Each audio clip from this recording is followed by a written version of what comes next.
In our last topic, we saw that we want to help our physical and spiritual children learn to explain how God made it clear to both Abraham and Isaac through whom the line of Christ would come. In our topic today, we will see the anger of Esau when he found out that Jacob had been given the blessing instead of him. In Genesis 27:30 through 36, we read, "Now it happened, as soon as Isaac had finished blessing Jacob, and Jacob had scarcely gone out from the presence of Isaac his father, that Esau his brother came in from his hunting. He also had made savory food and brought it to his father, and said to his father, 'Let my father arise and eat of his son's game, that your soul may bless me.' And his father Isaac said to him, 'Who are you?' So he said, 'I am your son, your firstborn Esau.' Then Isaac trembled exceedingly and said, 'Who? Where is the one who hunted game and brought it to me? I ate it all before you came, and I blessed him. And indeed he shall be blessed.' When Esau heard the words of his father, he cried with an exceedingly great and bitter cry, and said to his father, 'Bless me also, O my father.' But he said, 'Your brother came with deceit, and has taken away your blessing.' And Esau said, 'Is he not rightly named Jacob? For he has supplanted me these two things. He took away my birthright, and now look, he has taken away my blessing.' And he said, 'Have you not reserved a blessing for me?'" In these verses, we see what happened when Esau came to his father with his savory stew. Esau probably brought the savory stew to his father with great happiness because he thought he was going to receive the blessing. When he came to the tent of his father, he asked his father to come and eat that stew and then give him the blessing. Suddenly that happiness was totally changed. His father asked him the question, "Who are you?" He immediately replied that he was Esau, the firstborn son of Isaac. Suddenly his father began to tremble and shake, and he asked a second time, "Who?" Then Isaac realized what had happened. He now understood why the voice had sounded like Jacob. He knew immediately that the voice had sounded like Jacob because it was indeed Jacob. Isaac then said, "Where is the one who hunted game and brought it to me?" Esau learned that his father had already received a savory stew and that Isaac had eaten it. Then Esau heard words that changed his happiness to fear and anger. Isaac said, "I have blessed him, and indeed he shall be blessed." Esau immediately knew that Jacob had brought his father a savory stew and that his father had eaten that stew. In addition, his father had given the blessing to Jacob and now said that Jacob was the one who would be blessed. Isaac realized that he had been wrong to try to give the blessing to Esau because God had said in Genesis 25:23, "And the Lord said to her, 'Two nations are in your womb, two peoples shall be separated from your body. One people shall be stronger than the other, and the older shall serve the younger.'" Isaac had tried to give the blessing to Esau because Esau was his oldest son. However, Isaac saw that God had promised that blessing to Jacob. Now, Isaac realized that God had caused him to give the blessing to Jacob, so he said Jacob would certainly have that blessing.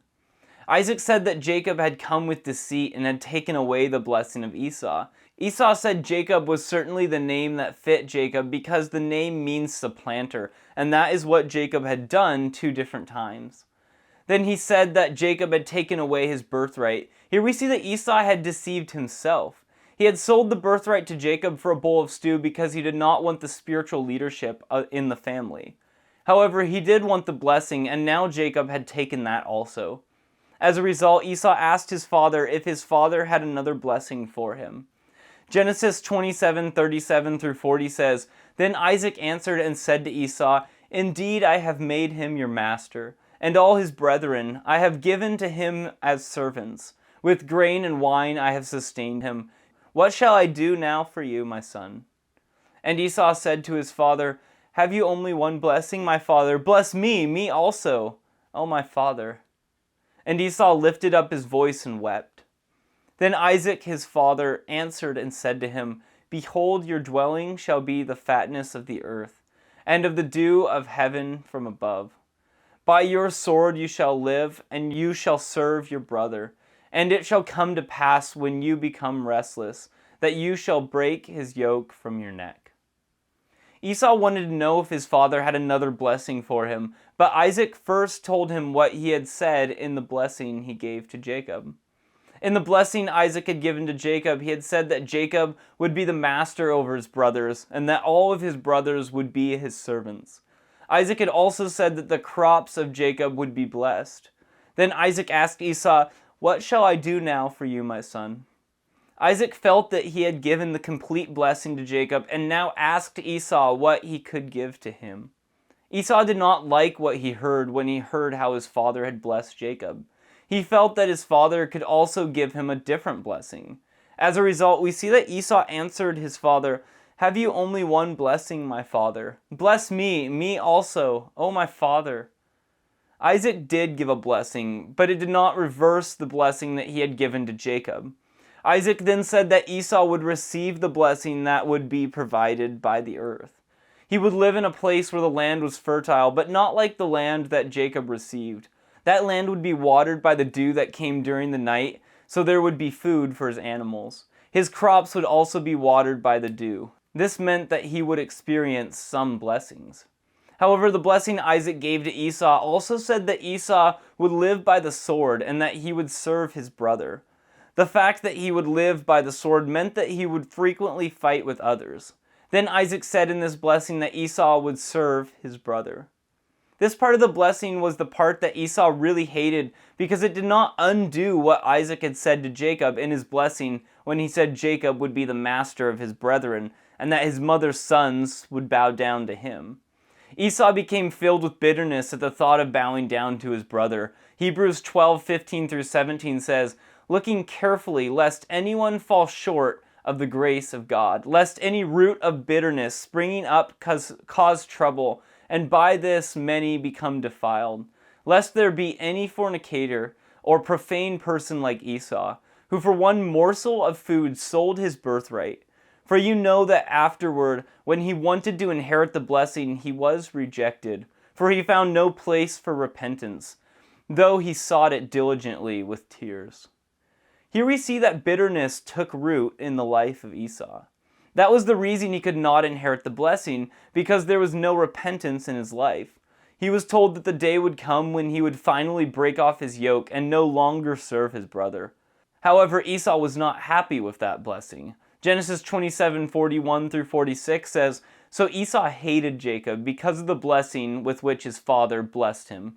And Esau said in his heart, 'The days of mourning for my father are at hand. Then I will kill my brother Jacob.'" And the words of Esau, her older son, were told to Rebekah. So she sent and called Jacob, her younger son, and said to him, "Surely your brother Esau comforts himself concerning you by intending to kill you. Now therefore, my son, obey my voice. Arise, flee to my brother Laban in Haran, and stay with him a few days until your brother's fury turns away, until your brother's anger turns away from you, and he forgets what you have done to him. Then I will send and bring you from there. Why should I be bereaved also of you both in one day?" And Rebekah said to Isaac, "I am weary of my life because of the daughters of Heth. If Jacob takes a wife of the daughters of Heth, like those who are the daughters of the land, what good will my life be to me?" Here we see that Esau became filled with hatred toward his brother because of that root of bitterness. He immediately began to plan to murder his brother because of that hatred. He felt that his father would soon die, and that once his father died, he would kill his brother. He must have talked to others about his plans because his mother heard that he planned to kill Jacob.